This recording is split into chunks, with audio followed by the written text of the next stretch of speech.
요한일서 3장 1절부터 12절까지 말씀 보겠습니다. 여기서 가장 큰 주제는 하나님의 자녀, 신학적으로는 양자됨에 관한 내용입니다. 하나님의 자녀는 무엇입니까? 어떤 사람입니까? 우리는 모두 죄인입니다. 그런데 요한복음 3장에 있는 말씀처럼 위로부터 거듭난 자, 성령으로 거듭난 자, 하늘로부터 거듭난 자, 중생을 말하죠. 그 거듭난 자가 또 다른 말씀으로 의인이라 칭함을 받게 되죠. 의인이라 칭함을 받는 것은 오직 예수 그리스도 믿음으로만 가능하죠. 그래서 의인이라 칭함을 받은 의인들은 오직 믿음으로 말미암아 산다 하는 그 내용입니다. 그것이 바로 죄인의 신분의 변화가 되죠. 그런데 이 신분의 변화로 끝나는 것이 아니라 하나님과의 새로운 관계가 정립이 됩니다. 그것이 양자입니다. 그래서 우리는 포도나무에 원래 없었던 그냥 떨어져 있던 흩어져 있는 가지였는데 하나님의 은혜로 그 가지가 포도나무에 접붙임을 받아서 포도나무의 가지가 되었고 그것을 다른 말로 양자되었다. 그래서 중생함을 받고 의인이라 칭함을 받은 사람이 이제는 하나님과의 관계가 양자와 아버지와의 관계로 변화되었음을 의미합니다. 그래서 우리를 하나님의 자녀, 하나님의 상속자 이렇게 말하기도 합니다. 요한복음 1장 12절 13절에 하나님의 자녀는 예수 그리스도의 이름을 믿는 자가 하나님의 자녀요. 그리고 오직 하나님께로부터 난 자라고 말합니다. 그것이 요한복음 3장의 거듭난 자, 바로 위로부터 다시 태어난 자, 하나님으로부터 난 자라는 의미입니다. 자, 그럼 이 양자된 사람은 하나님의 자녀는 누구입니까? 하나님으로부터 났기 때문에 하나님께 속한 자입니다. 요한계시록 14장 15장에서도 계속 나와 있었던 것, 하나님의 이름과 어린 양 예수 그리스도의 이름이 이마에 새겨진 바로 구원받은 자들을 말하죠. 이 땅에 있는 동안에서는 바로 참된 그리스도인들이 됩니다. 그것이 그리스도 예수의 사람들 또는 그리스도인, 갈라디아서 5장 24절입니다. 그런 사람들이 오늘 3장 1절에 하나님의 자녀라 일컬음을 받습니다. 그런데 하나님의 자녀라 일컬음을 받는 것은 그 원인은 하나님의 사랑이죠. 우리로부터 온 것이 아니라 하나님으로부터 온 것이죠. 그러니까 우리 자신으로부터 나와서 하나님의 자녀가 된 것이 아니고 우리가 무엇을 잘해서 어떤 능력이 있어서 하나님의 자녀가 된 것이 아니라 우리 밖에서 하나님께서 무조건적인 은혜를 부어주시고 하나님께서 우리에게 주신 사랑으로 말미암아 우리가 하나님의 자녀가 되었다는 것이요. 그 자녀가 되는 가장 근본적인 원인은 하나님의 사랑이다라고 3장 1절에 그렇게 기록합니다. 그래서 사도 요한은 늘 사랑으로 시작해서 사랑으로 끝냅니다. 요한복음에서는 말씀으로 시작해서 그 말씀으로 끝납니다. 그러나 요한 이 1서에서는 사랑으로부터 시작해서 사랑으로 끝냅니다. 왜냐하면 사랑의 그 결정체가 말씀이요. 그 말씀의 결정체가 예수님이요. 그 예수님의 이 공생애의 결정체가 십자가의 죽으심과 부활이시기 때문에 그렇습니다. 이 모든 것은 하나님의 기쁘신 뜻대로 이루어진 것이죠. 에베소서 1장 5절입니다. 그래서 믿음으로 말미암아 우리가 예수 그리스도 안에서 하나님의 아들이 되었다라는 갈라디아서 3장 26절 말씀으로 들어갑니다. 그래서 우리는 9절에 하나님의 씨가 우리 안에 있다라고 말씀합니다. 이 씨라고 하는 이 표현은 창세기 3장에 나와 있는 3장 15절에 있는 여자의 씨가 뱀의 씨를, 뱀을 없앤다 하는 그 표현에 나오는 그 씨입니다. 그 씨는 예수 그리스도를 말씀합니다.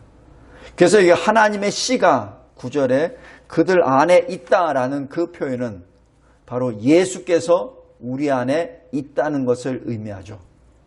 다른 말로 하여 예수님의 복음의 말씀이 우리 안에 있다는 그 뜻입니다. 성령이 우리 안에 있다는 얘기죠. 왜냐하면 그 성령이 하나님의 말씀을 기억나게 하여 주시고 우리를 가르쳐 주시기 때문에 그렇습니다. 그리고 그 성령을 받은 자는 하나님 아버지께서 직접 돌보십니다. 그리고 때에 따라서는 징계도 하십니다. 그것이 히브리서 12장입니다. 왜냐하면 하나님의 자녀이기 때문에 거기에 따른 징계도 주시고 그리고 돌보시기도 합니다. 그렇다면 하나님의 자녀는 어떻게 행합니까? 고린도후서 5장 7절에 있는 것처럼 눈으로 보이는 것으로 행하는 것이 아니라 믿음으로 행합니다. 왜?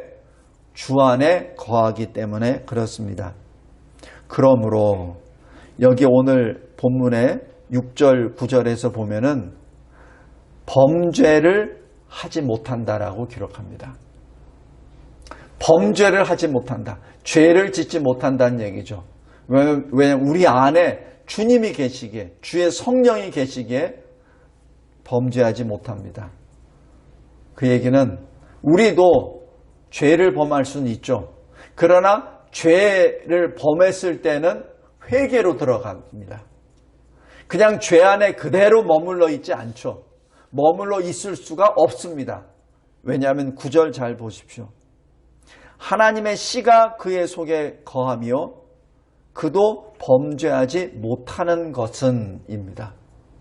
우리가 하나님 앞에 범죄할 수 있어요. 그런데 그 범죄 안에 계속해서 눌러 있을 수는 없다는 얘기입니다. 왜? 우리 안에 주님이 계시기에, 우리 안에 주의 영이 계시기에 그곳에 머물러 있을 수 없습니다.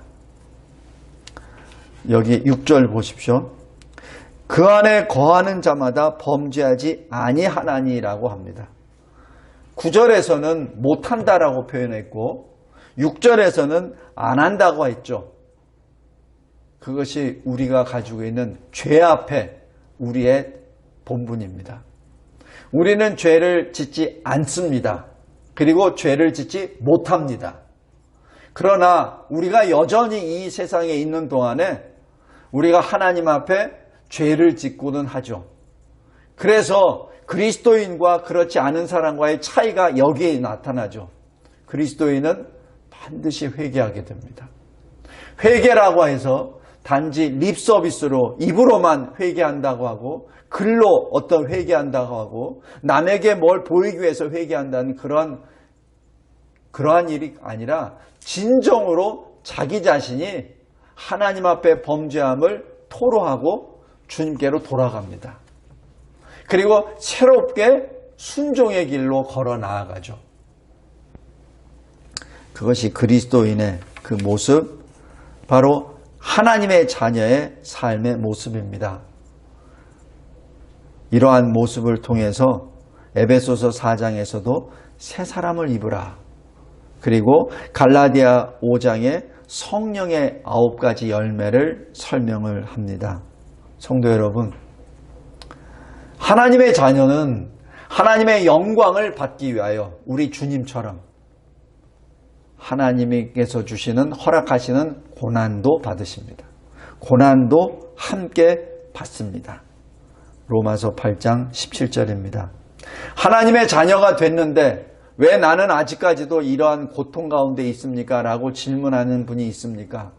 그렇다면 오히려 그 고난 앞에 하나님께 감사하시기 바랍니다. 다윗의 일생을 보았을 때 다윗이 하나님의 기름 부음을 받은 자, 하나님의 아들, 그리고 이 세상의 왕으로 세우셨지만은 그러나 다윗에게는 분명한 그 죄의 문제에 대하여 하나님이 죄에 대한 분명한 징계를 내리십니다. 그것도 공개적으로 철저하게. 왜냐하면 이 세상에서 그 징계를 받음으로 거룩에 참여할 수 있게 되기 때문에 그렇습니다. 우리 각자가 어떤 삶 가운데 하나님 앞에 범죄한 게 있습니까? 나 자신은만 안다고 생각하는 그러한 일이 있습니까? 하나님이 아십니다. 그리고 그 일 때문에 어떤 징계를 받은 것이 있습니까? 아니면 징계 가운데 있습니까? 그렇다면 다윗을 기억하십시오. 그리고 오히려 그 징계 앞에 감사함으로 하나님께 엎드리십시오. 엎드리시기를 바랍니다. 하나님께서는 죄를 덮어주시는 분이 아니라 죄에 대하여 분명히 징계하십니다. 그 징계를 받는다는 그 자체가 하나님의 자녀라는 표입니다. 그러기에 내가 범한 죄 때문에 내가 징계를 받고 있다는 그 자체가 실은 내가 하나님의 자녀라는 사인이기에 하나님께 감사하시기 바랍니다. 그렇다면 우리의 모습은 어떻습니까? 여기 2절 보십시오. 장래 어떻게 될는지는 아직 나타나지 아니하였으나 그가 나타나시면, 우리 주님이 재림하시면 우리가 그와 같을 줄을 아는 것은, 이렇게 됩니다. 그와 같이 된다는 얘기는 뭐죠? 우리 변화산 사건에서 주님이 어떻게 변화되었죠? 영광의 모습으로. 요한계시록 1장에 나와 있던 주님은 어떤 모습이죠? 재림 심판주의 모습, 그 모습을 바라보고 이 사도 요한은 죽은 자처럼 쓰러져 버립니다. 바로 그 모습이 우리의 장차 우리가 입을 영화의 모습입니다. 변화산 사건에서 예수님만 그런 영광의 모습이 나타납니까? 아니죠. 모세도 엘리야도 마찬가지 그 모습입니다. 모세와 엘리야는 우리와 같은 성경을 가진 사람입니다. 우리도 마찬가지 예수의 재림을 그 순간에 우리도 호련히 변화가 되는데 그 변화된 모습이 바로 그러한 모습입니다.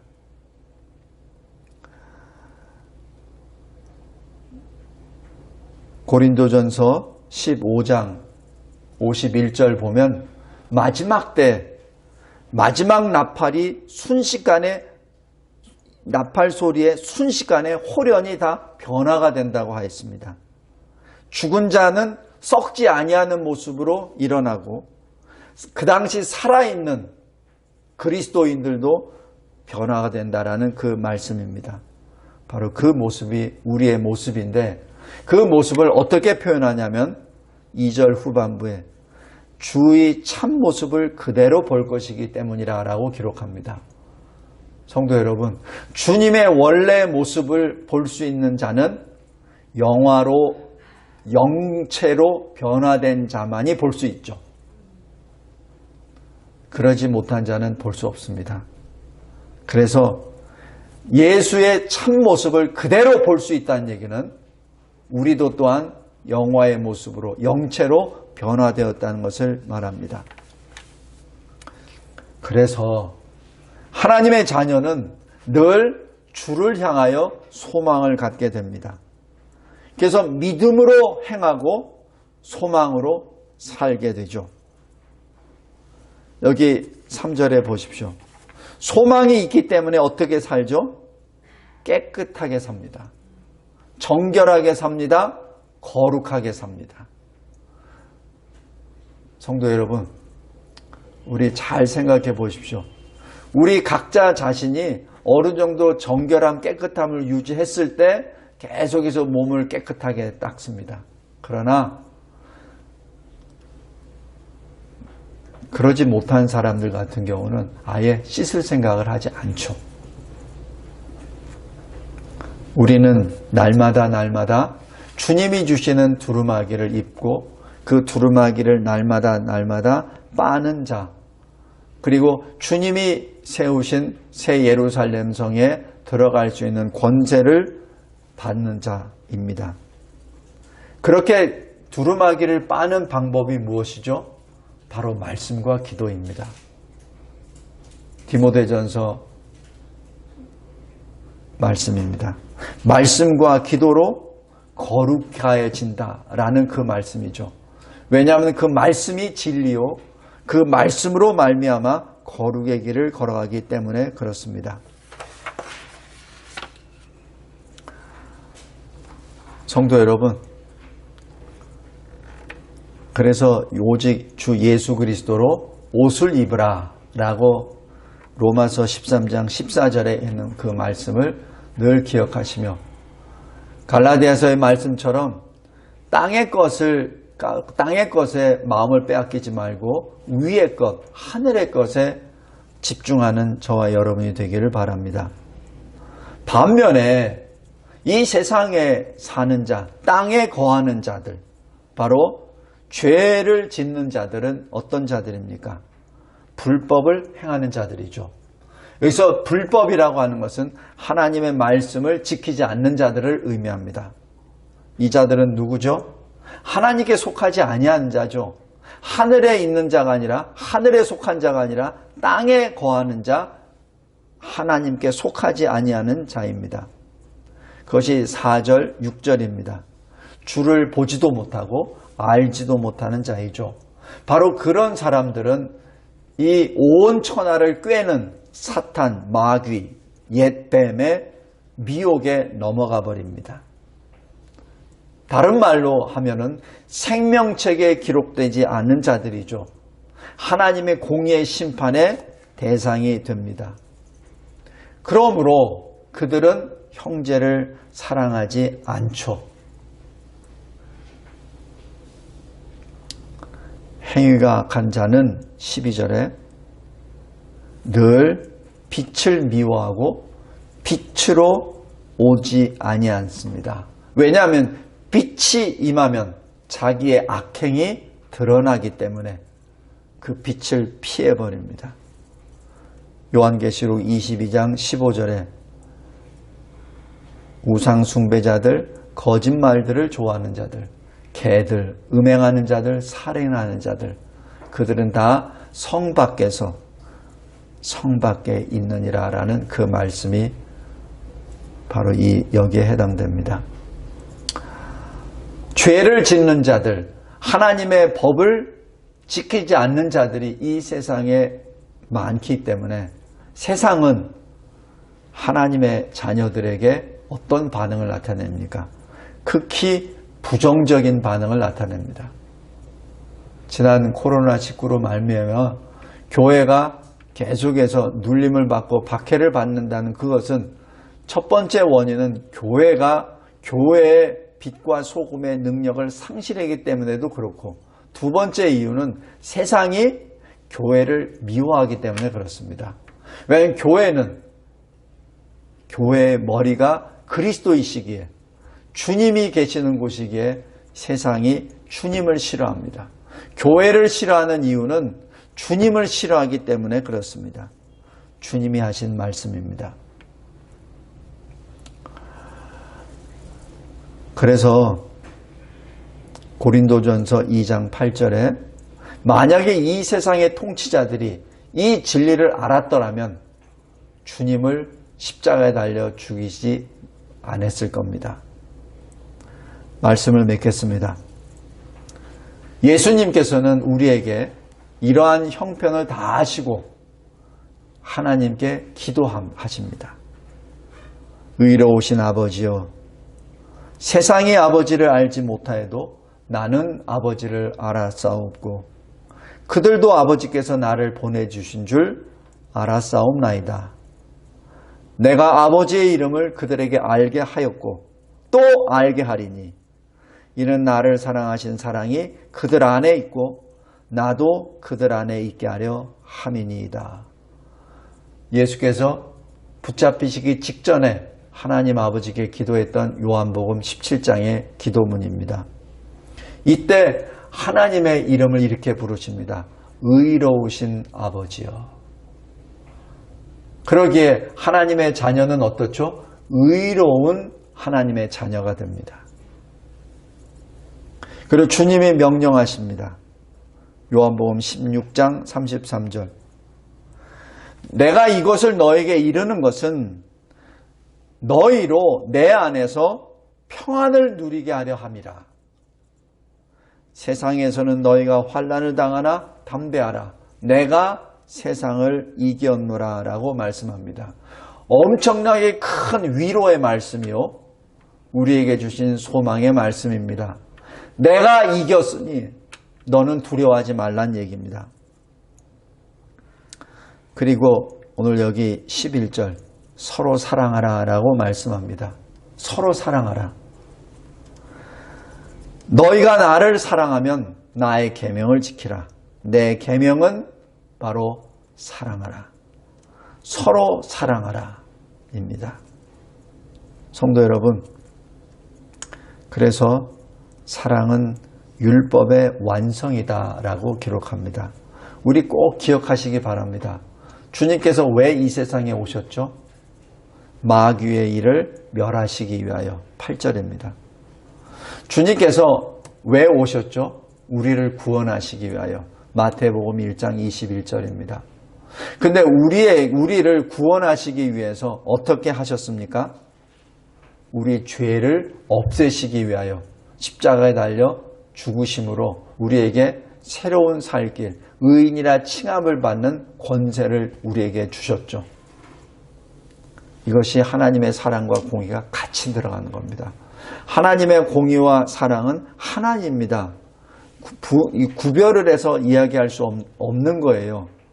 하나님의 사랑의 결정체가 예수요. 하나님의 공의의 결정체가 예수 십자가 대속의 역사입니다. 같이 들어갑니다. 그거를 나누면 안 됩니다. 마치 예수 그리스도의 신성과 인성을 나누는 이단처럼 그렇게 해석을 하면 안 됩니다. 하나님의 공의와 사랑은 같습니다. 이 마지막 때 이러한 이상한 궤변을 늘어놓으며 공의의 하나님의 심판을 무시해버리고 그저 단지 사랑만을 운운하는 그러한 일이 결코 되면 안 됩니다. 여기 요한일서를 기록한 사도 요한은 사랑의 사도라는 별명을 가졌습니다. 그러나 잘 보십시오. 사랑의 설교를 하면서 끊임없이 나오는 것은 공의의 심판입니다. 이 시대에 잘못된 설교자나 잘못된 신학자들이 말하는 것처럼 공의는 뒤로 제껴버리고 사랑만을 운운하는 것이 아니에요. 요한일서를 잘 보십시오. 사랑하라 사랑하라 사랑하라 이것이 내 계명이니라 사랑하라 사랑하라 하나님이 먼저 사랑하시니 너희도 사랑하라 라는 계속해서 말씀합니다. 그러나 그 사랑의 교리와 함께 들어가는 것은 공의의 심판입니다. 주께서 이 세상에 오신 것도 마귀의 일을 멸하시려는 공의의 심판이지만 그러나 동시에 오는 것은 하나님의 백성의 구원에 대한 사랑의 역사죠. 그것은 하나입니다. 성도 여러분, 다시 한번 우리 옆에 있는 성도들을 사랑하기 바랍니다. 그리스도 안에서 서로 사랑하기 바랍니다. 특별히 우리들에게 사랑으로 묶어주신 우리 자녀 세대들 진정으로 사랑하기 바랍니다. 그것이 그 사랑이 확산되었을 때 이 교회가 그리스도의 향기를 나타냈을 때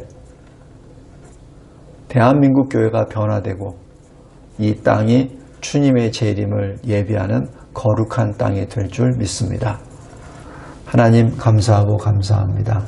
끊임없이 사도 요한을 통하여 주신 성령의 이 말씀, 그리스도의 이 선언이 우리의 마음을 늘 감동케 하여 주시고 새로운 결단, 그리스도 안에서 받은 새로운 피조물로서의 삶과 죽음을 걸어갈 수 있도록 인도해 주시는 은혜 진심으로 감사합니다. 여기 있사오니 받아주시고 여기 있사오니 주의 선하신 것으로 사용하여 주옵소서. 예수 그리스도의 이름으로 기도드리옵나이다. 아멘. 아멘.